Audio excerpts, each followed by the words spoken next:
Hello and welcome. My name is Megan Lucky, and this is A Lucky Life. Come along with me as I try and get to know myself better and hopefully help you get to know yourself better too. Hello from back home in New Jersey. The trip has come to an end, but that being said, I definitely feel different. I already feel like a different version of myself, even though I know the work is nowhere near done, and I still might go back out and travel some more. But for right now, I need to kind of ground myself, make some money, and continue the work, keep the momentum up. I feel weird, like coming back, feel weird. And I've been away from home, my childhood home in this case, several times throughout my life, but nothing has ever felt as weird as this. Okay, not weird.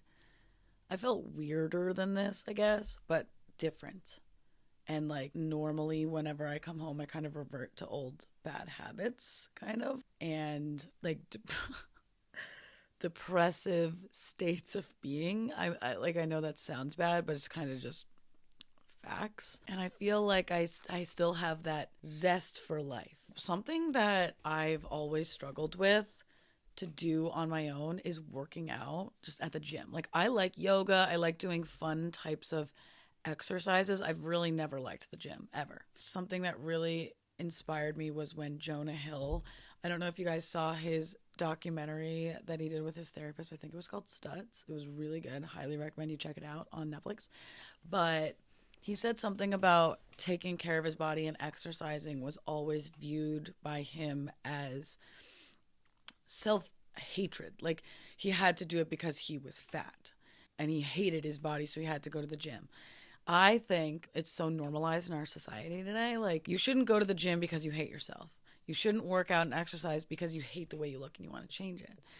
You should want to exercise because you love yourself and you want to take care of your body, and you've learned that that is something that's good for it, even though it's uncomfortable. Because I really think I used to do it because I felt like I had to. It was an obligation that like my parents told me to do, and I thought that there was something wrong with me. But I want to build a good habit, and I do know it's good for my body and like my inner body as well as my outer body. You know, it's not just about looking fit, you know, it's actually also about taking care of your long-term health. So that's something that I actually want to do now. So since I'm home and I'm feeling weird and different after my little journey, what is the message that I need to hear to keep this momentum going? And what is my inner truth saying about the next phase for me? Like what is to come? Because I know that I'm trying really hard not to let it give me anxiety, and I really want to do work that's aligned with me, but I also want to take care of myself and be making an income that sustains me and allows me to find a beautiful new home for me. Universe. Oh! The 10 of Pentacles. I think that's a really good card. 10 is like an end of a journey. Ooh, okay. Let's see. Pentacles deal with material things in life, like in the physical world. So money. Okay, stuff like that. Not just money, but that's what I'm hoping it's about. Okay, 10 of Pentacles.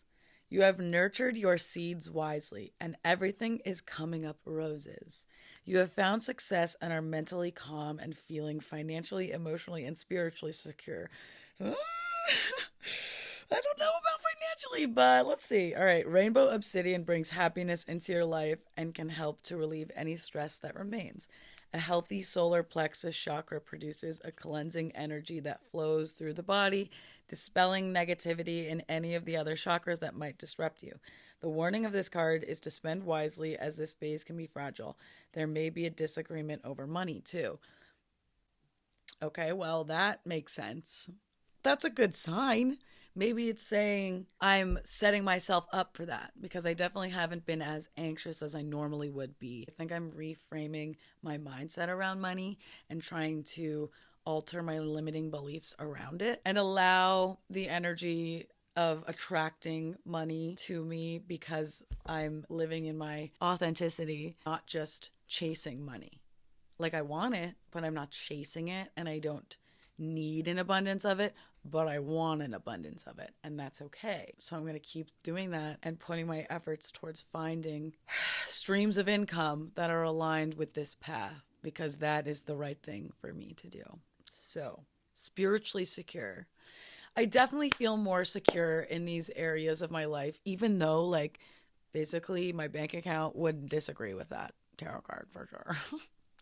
But I feel mentally more secure in all the areas of my life. I'm rich in life, and I will welcome that energy. It's all about the mindsets and what you choose to focus on. And I said this last time, and I'm going to say it again. This is going to stick. What you look for is what you see. What you see is what you believe. So I'm going to start looking for streams of income that align with me and just things that align with me in general. And I will find them and I will believe in them. It's just like angel numbers, like you're seeing them and you're believing the messages and you're shifting your mindset with little tiny tricks like that.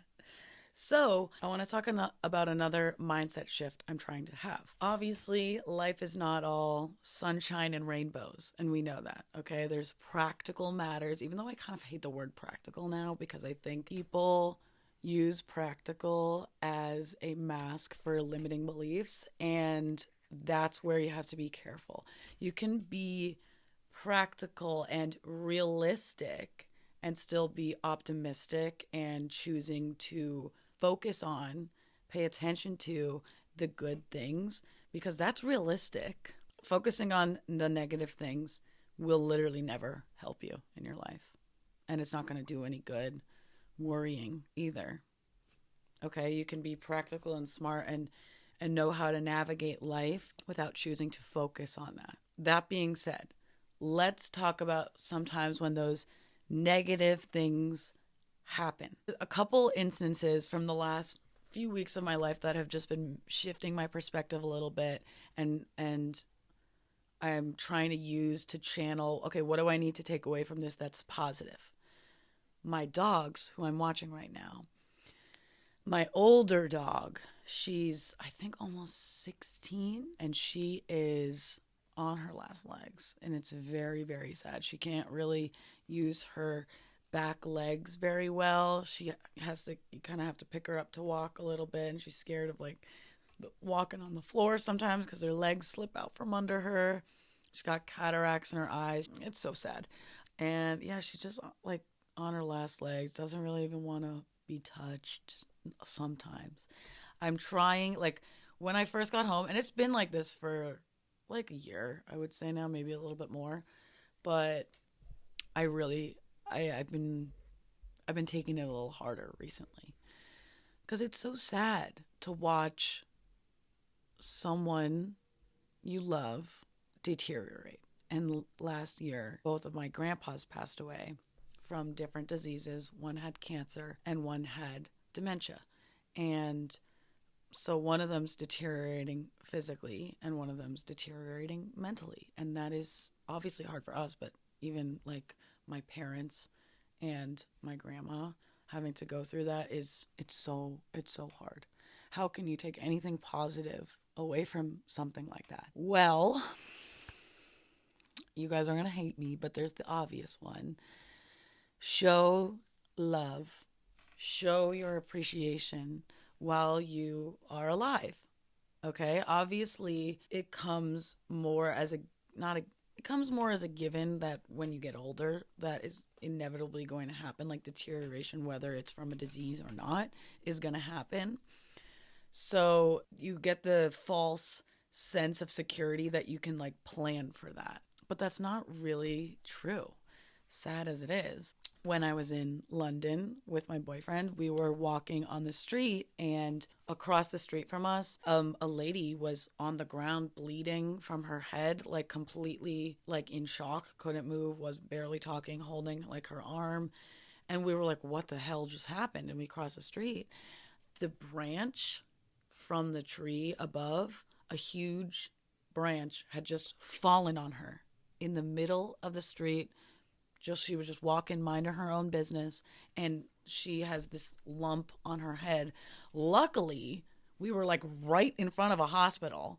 And so a nurse came out and, we helped her up and got her the help that she needed. And her husband was nearby. He came over worrying so much about her. We were really shaken up by this. She obviously didn't do anything to deserve that. How could she? She was walking on the sidewalk. It's simply a random, horrible accident. Who knows? That could kill you. That could kill you. So it goes to show a few things, I think, personally. When things like that happen, it shows you just how precious the time you have on this planet is, because you don't know what random thing is going to happen. And you can't just spend your whole life tucked away in your home, worried about everything. What kind of a life is that? You can't do that. You just have to appreciate the moment. That is truly the lesson. Live life like every moment is your last. I know that's silly, but don't be so caught up in worrying about the past and worrying about the future that you really miss the present. And I will keep saying this over and over again because I'm trying to get it through my own head and I'm helping others hopefully to do the same. But it's just such a good reminder. It's such a good reminder to check yourself, to do those consciousness check-ins like, okay, am I being present? Am I really living this moment? And what could I be doing that would make me happier, that I would feel more fulfilled? If you're holding a grudge with anyone, I saw this was actually really cool the other day. It said, it was from like a psychic medium. Again, if you don't believe in that, you don't have to. I'm not asking you to. But it was from a psychic medium who said, there are no grudges in the spiritual world. And I thought that was beautiful because, like, why the fuck do we hold grudges now? If you are someone who wants to carry bitterness your whole life, fine. Okay, fine, do it. But I urge you to release it because you will be happier. Do it for you, not the person who wronged you. You can learn from their behavior and know that it's not something that you want to expose yourself to or that you don't want to exude that same quality. But don't hold hatred for people because it will make you a more angry, worrisome, sad person to do that. So release your grudges because when you die, you won't have them anyway. Why waste any energy having them now? So that's something. Just release the grudges. If you have a project that you're working towards, if it's not about the end goal, okay? It's like we all think about the future, okay? That's inevitable. But if you're thinking too much about fantasizing these scenarios in the future, then you're losing the present moment. You can work towards something in the future as long as you realize that it's in the journey that should bring you the most fulfillment and joy. And you're not going to feel like this crazy difference when you get to this imaginary place. It's going to feel great when you reach that goal, when you hit those numbers, when you create whatever you're trying to create perfectly one day. Perfectly. But you can't let that be the only motivator. You need to find something, even if it's not in your work, even if it's a hobby or something you do for yourself every day. Let that get you out of bed. You have to find something that makes you feel passionate and alive and excited. And the journey of building something is really rewarding. And also, tell the people you love them. Appreciate while you have things. Because I'm trying to make my old dog who doesn't really like to be touched anymore, I'm trying to make her feel a little bit of love every day. Finding a way to do it. Just a little bit of love every single day. Because she needs it now more than ever. And I want to give a little bit of love every day. I can't do it to every single person in my life every single day. But when you have an opportunity, seize it. Tell the people you love them. And tell them you appreciate them. Notice the things. Don't take life for granted. Don't take people for granted. Don't take things for granted. Be grateful. I know that this is a recurring theme in this podcast so far, but it's a good theme. Okay. It's a good theme. Another example of this, one of my buddies who I met at my yoga retreat in Italy, I made a friend from Norway. I made a few friends from Norway while I was away.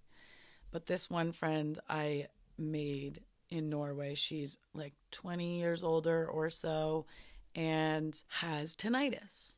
I don't know if you guys know what tinnitus is, but it is a ringing sensation in your ears that you get from a variety of causes. She doesn't know how she got it. I actually met a few people who had this disease while I was away, but I talked about it intimately with her, and she expressed like how frustrating it was to have this disease. And that is one of like God's greatest tests, I think, because if you don't have that, just think about some little thing that annoys you incessantly. And now think about that happening 100% of the time and you can't turn it off. You can't shut it down. How awful is that? I mean, that sounds awful. Like my doggies, when they bark incessantly, oh my God. Now imagine that playing on record in your head indefinitely. And we were talking and she was like, I know that there's stories of people who've been able to get rid of it and it miraculously kind of disappears. And she was like, and like, I've tried yoga, I've tried meditating, I've tried all these things, and like, I can't get rid of it. I heard like this one story of this woman who it just disappeared for. And I was like, oh, I hate to be this person. But we were talking about it and I gave her my opinion.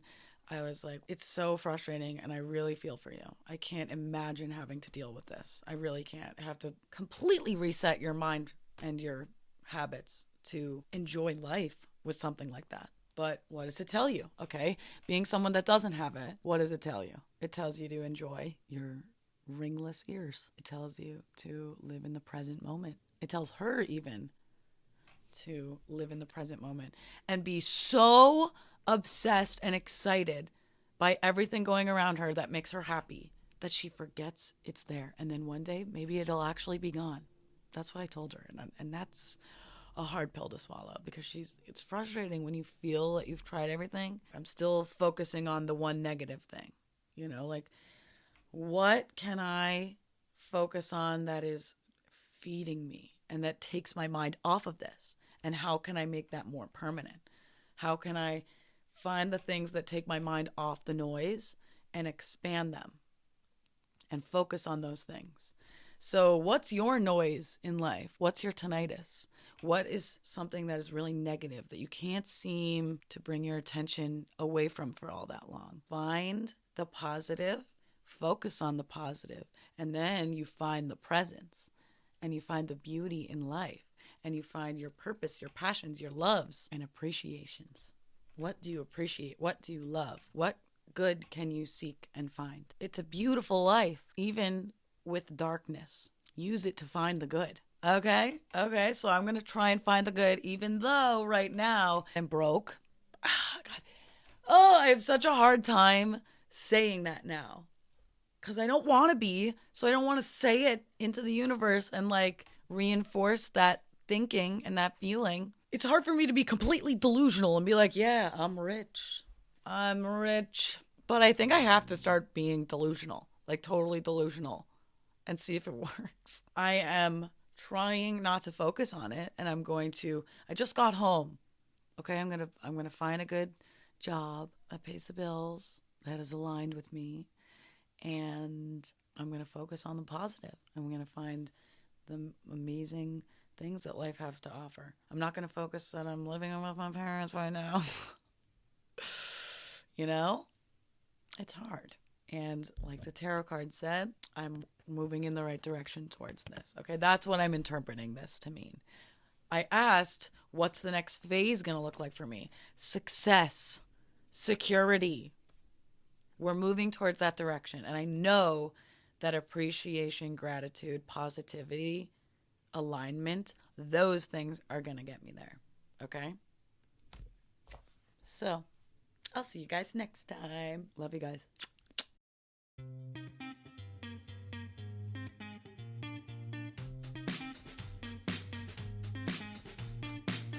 Hello and welcome. My name is Megan Lucky and this is A Lucky Life. Come along with me as I try and get to know myself better and hopefully help you get to know yourself better too.